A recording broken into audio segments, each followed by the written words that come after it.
a Daihatsu Hijet micro campervan time lapse.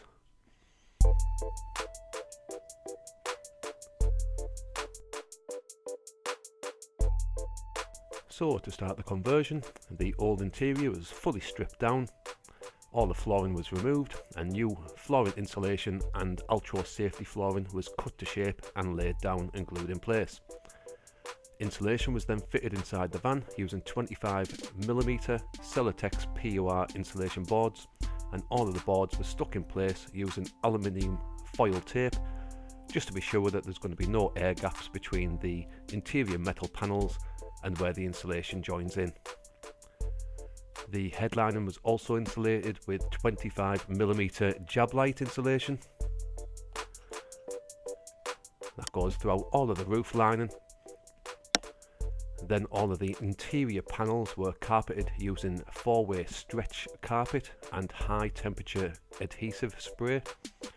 The easiest way to carpet all of the panels that I've found is to cut the stretch carpet to shape, overlay the carpet on the panels you're about to carpet, peel one half of the carpet back so it's overlaying the other half. Then you can spray that side of carpet, you can spray the ply panel, and there's no worries of getting any spray or overspray on the good side of the stretch carpet. As you can see here, there's plenty of examples where I'm just peeling it back half and half, so you can see the ply and half the carpet gets sprayed, it gets laid down, then the remaining half gets peeled back, sprayed and laid down again. Then it's a case of carpeting all of the interior metalwork inside the van. Now, any exposed bare metal can have condensation forming in it inside the camper van, so it's always best to try and make sure that any exposed metalwork within a conversion is fully carpeted or has some sort of layer on top of it to ensure that there's no warm air being able to touch the cold metal surfaces, because that's where condensation will start to form and sometimes drip inside your camper van, or it might start to get some carpet wet. So it's always best to try and make sure that all bare metal carpet inside the van is fully carpeted using the stretch carpet and the high temperature adhesive. That includes the sliding doors and the rear door, as you can see.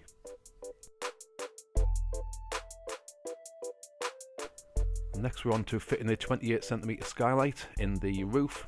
That's watertight with mastic tape and Sikaflex, and that's secured on the inside of the van to be sure that the skylight is fully secure.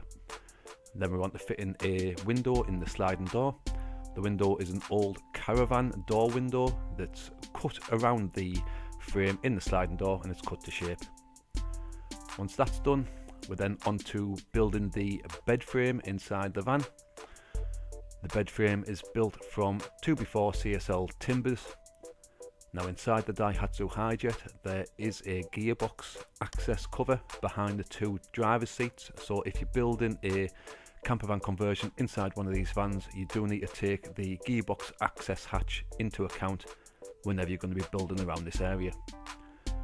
Now, as you see, as this particular sofa bed build progresses, it's built in two sections, a main section running the length of the van, and then there's another removable section at the top that acts as both an extension of the sofa bed, but it's also removable to give full access to the gearbox cover underneath that section.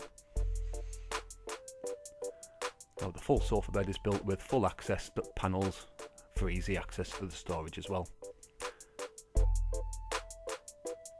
All of the top and the side access panels, the top boards, they're all just cut out of 9mm ply, and the access panels are all attached using continuous piano style hinges. As you can see, they're just getting screwed on there. Now, for the cushioning and mattress, I did have some really thick caravan cushions, so these were cut in half, and they still allowed a 4-inch form for the sofa bed, which converts into the bed for the sofa as well.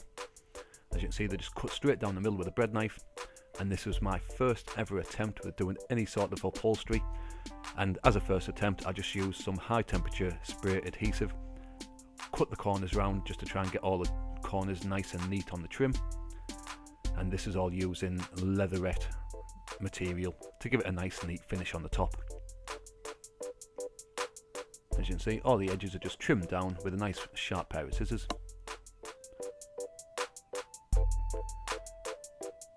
And then we're on to the kitchen area build.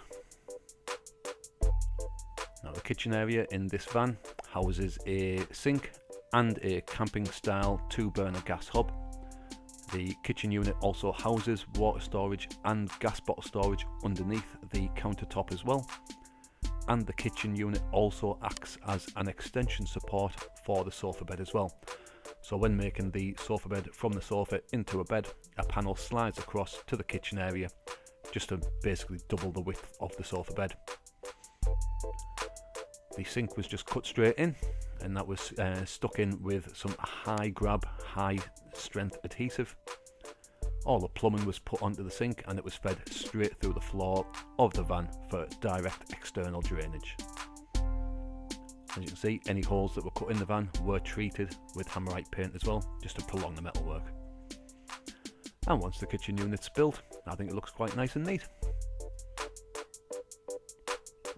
Once the main work of the conversion's done, it's time to give this van's bodywork a complete overhaul. A lot of areas had a lot of rust surface spots starting to show through. Some spots were a little bit deeper than surface spots, which had to be taken care of as well. The roof lining on Hijets can be quite notorious for getting rust spots, surface spots on as well. So anywhere where there was any visible rust was ground down to good bare metal.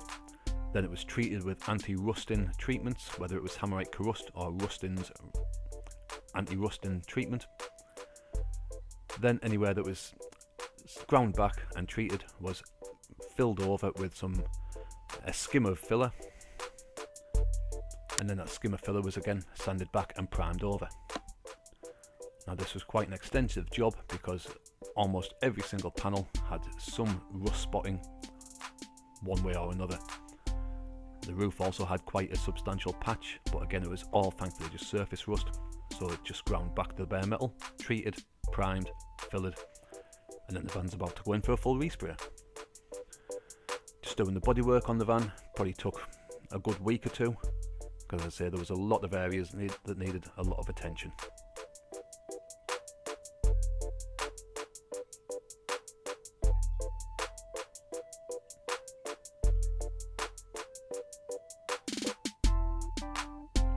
Now I'm using a DA sander to try and smooth off any filler work that has been put over any of the rust spots that have been treated, just to try and get the panels nice and smooth and flat, ready for the upcoming metal flake respray that's about to go onto the van.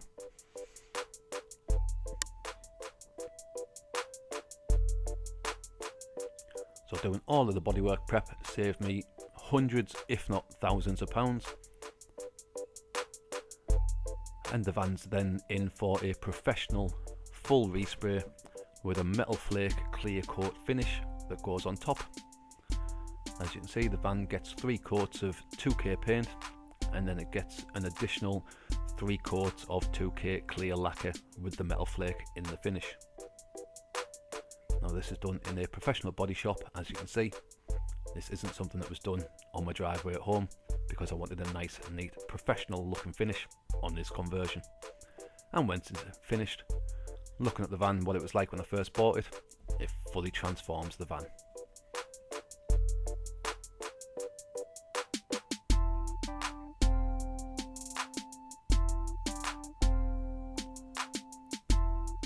And that is the Daihatsu Hijet micro camper van, fully complete.